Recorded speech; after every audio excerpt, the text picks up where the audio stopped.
नमस्कार। आज की इस बेहद दिलचस्प चर्चा में आपका स्वागत है।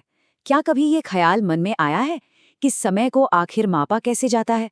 मतलब करोड़ों साल पुरानी हमारी पृथ्वी से लेकर आज के इस मॉडर्न जमाने तक ये सारी कड़ियां आपस में जुड़ती कैसे हैं?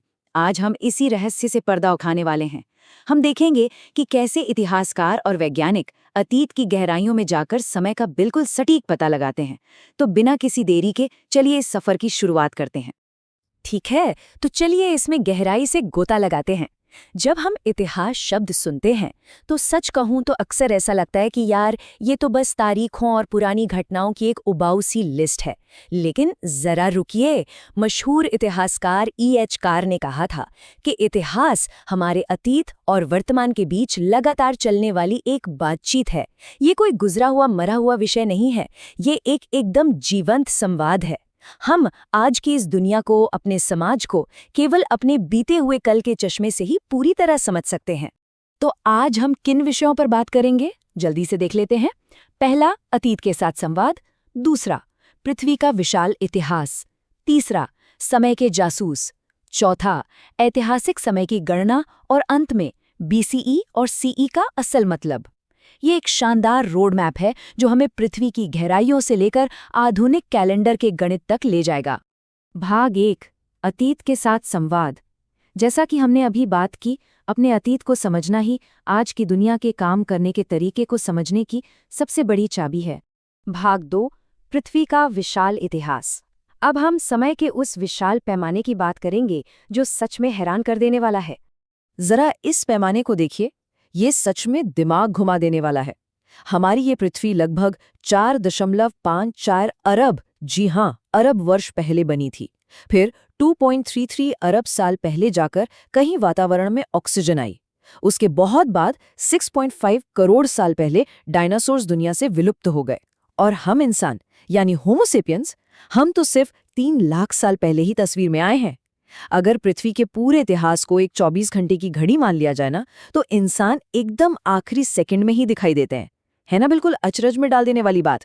भाग 3, समय के जासूस। इतिहास कोई ऐसी चीज नहीं है जो बस कहीं रखी मिल गई। ये तो एक पूरी खोजबीन है, एक इन्वेस्टिगेशन है।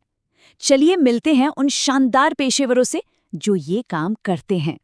यहाँ 2 अलग-अलग तरह के जासूसों को देखा जा सकता है। एक तरफ है भूविज्ञानी यानी जियोलॉजिस्ट। ये वो एक्सपर्ट है जो पृथ्वी की भौतिक बनावट जैसे चट्टानों, पहाड़ों और नदियों का अध्ययन करते हैं। और दूसरी तरफ है जीवाश्म विज्ञानी यानी पैलिएंटोलॉजिस्ट। ये करोड़ों साल पुराने पेड़ों, जानवरों और शुरुआती इंसानों के जीवाश्मों और अवशेषों को खोजते हैं। ये दोनों मिलकर धरती के अतीत की गुत्थी सुलझाते हैं। अब यहाँ जो सबसे दिलचस्प बात है वो ये है कि हम इंसानों की कहानी को कैसे एक साथ जोड़ते हैं। एक तरफ मानव विज्ञानी है जो मानव समाजों और उनकी संस्कृतियों का गहराई से अध्ययन करते हैं। वहीं दूसरी तरफ है पुरातत्व विज्ञानी यानी आर्कियोलॉजिस्ट। ये वो लोग हैं जो जमीन की खुदाई करते हैं और पुराने बर्तन, औजार, सिक्के और हड्डियां जैसी चीजें निकालते हैं। ये छोटी छोटी चीजें हमारे पूर्वजों के रहन सहन की पूरी कहानी हमारे सामने रख देती हैं। अब सवाल ये है कि जब ये सारी चीजें जमीन से निकाल ली जाती हैं तो इनका होता क्या है? इसका जवाब है संग्रहालय, जैसे कि नई दिल्ली का राष्ट्रीय संग्रहालय। ऐसे संग्रहालय इन प्राचीन चीजों, सिक्कों और मूर्तियों को सहेज कर रखते हैं। लेकिन सोचिए, हम इन खोदी गई चीजों को एक सही क्रम में कैसे लगाते हैं? हम उन पर एकदम सटीक तारीख कैसे डाल देते हैं? भाग 4, ऐतिहासिक समय की गणना। अब हम भौतिक चीजों से आगे बढ़कर उस गणितीय औजार की तरफ बढ़ते हैं जो इस पूरे सिस्टम को चलाता है, यानी हमारे कैलेंडर सिस्टम। आज पूरी दुनिया में घटनाओं को ट्रैक करने के लिए मुख्य रूप से ग्रेगोरियन कैलेंडर का इस्तेमाल किया जाता है।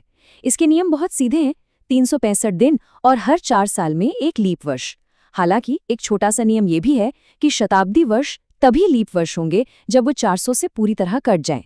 बेशक हमारे पास हिंदू या इस्लामिक जैसे अन्य शानदार पारंपरिक कैलेंडर भी हैं जो त्योहारों और शुभ मुहूर्तों के लिए इस्तेमाल होते हैं, लेकिन जब वैश्विक ऐतिहासिक घटनाओं की बात आती है तो हम इसी ग्रेगोरियन प्रणाली का पालन करते हैं। भाग 5, BCE और CE को समझना। अब इस पूरी पहेली का आखिरी हिस्सा, वो अंग्रेजी के अक्षर जो अक्सर इतिहास की किताबों में तारीखों के आगे लगे होते हैं। ये शब्दावली अक्सर बहुत से लोगों को भ्रमित कर देती है ना? तो चलिए इसे एकदम साफ कर देते हैं। पहले हम एडी और बीसी का इस्तेमाल करते थे, लेकिन अब आधुनिक इतिहासकारों ने इसे थोड़ा अपडेट कर दिया है। एडी की जगह अब सीई यानी कॉमन एरा आ गया है, और बीसी की जगह बीसीई यानी बिफोर कॉमन एरा। सबसे ज़रूरी बात यह है कि सीई और बीसीई बिल्कुल वही समय रेखाएं हैं जो एडी और बीसी थे, बस अब इनका नाम आधुनिक और ज़्यादा ग्लोबल हो गया है। अब यहाँ ध्यान देने वाली सबसे अहम बात क्या है?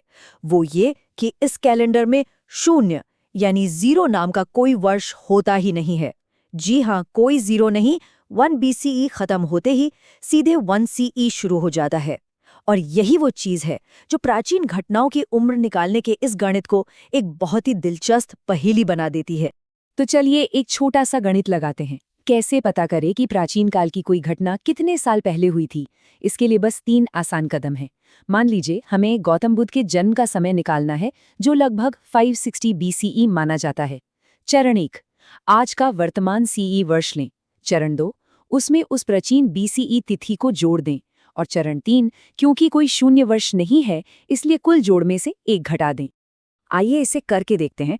मान लीजिए अभी 2024 चल रहा है। 2024 प्लस 560 होता है 2584। अब इसमें से 1 घटा दीजिए, तो जवाब क्या आया? 2583 वर्ष पूर्व। बिल्कुल सटीक। ये गणित पूरी तरह से काम करता है, और बस इसी तरह इतिहासकार हजारों साल पुरानी घटनाओं को हमारी आज की समय रेखा में फिट कर देते हैं। है ना कमाल की बात? अब जरा इस बारे में सोचिए। यहाँ सारनाथ का जो मशहूर सिंह चतुर्मुख है, वो अशोक के समय का है, जिसे आज के समय के जासूसों ने खोज निकाला।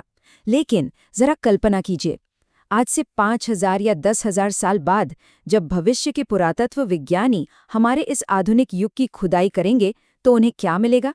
हमारे प्लास्टिक के टुकड़े, हमारी हार्ड ड्राइव्स, हमारी गगनचुंबी इमारतें।